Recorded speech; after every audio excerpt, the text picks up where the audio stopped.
and I expressed a wish. And that wish is that the European Union would devote the same amount of attention and energy to peace processes as it does to military aid for Ukraine. The second major topic, quite naturally, was the topic of peace. And in particular, we focused in our private conversation on what is happening in Ukraine. And we exchanged our positions, opinions, and information that we had obtained from various negotiations.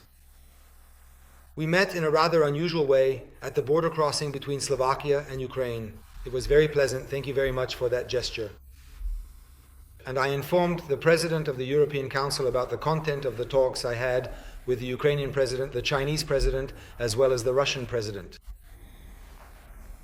And I expressed a wish.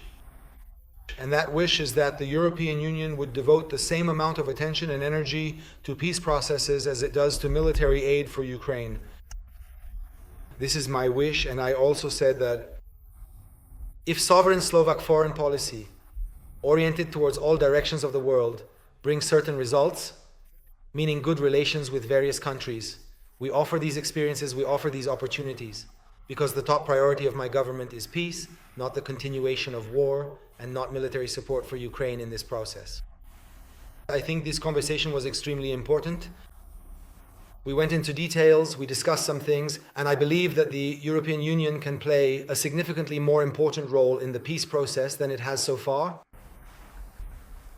And I raised the question of how many sanction packages we think need to be adopted in order to change Russia's stance on the war. If neither the 1st nor the 18th helped, then the 19th certainly won't help either. Not to mention that we can see that today the circumstances regarding the war conflict are what they are. And that's why I told the chairman that, as the Prime Minister of the Slovak Republic, I will not support the adoption of another package until the European Commission puts forward realistic proposals on how to reconcile the demanding climate goals we have with the needs of car manufacturing. Not only in Slovakia, but throughout Europe, and with the needs of heavy industry. I do not rule out, and I will also advocate for, that if there is political will, we could change some of the demanding targets within climate policy. And secondly, I will not support any further package until the European Commission presents real proposals. As for electricity prices in Europe, before this meeting, I sat down with experts from Slovakia, and I can confirm that they are providing me with more and more information, showing that the price of electricity is, quite literally, primarily a matter for the European Union.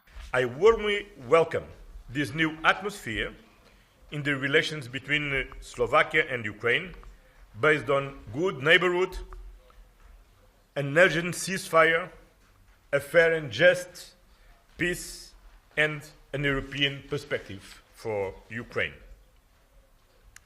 Dear Robert, I know how much you value peace, and the European Union is precisely a project of peace and prosperity.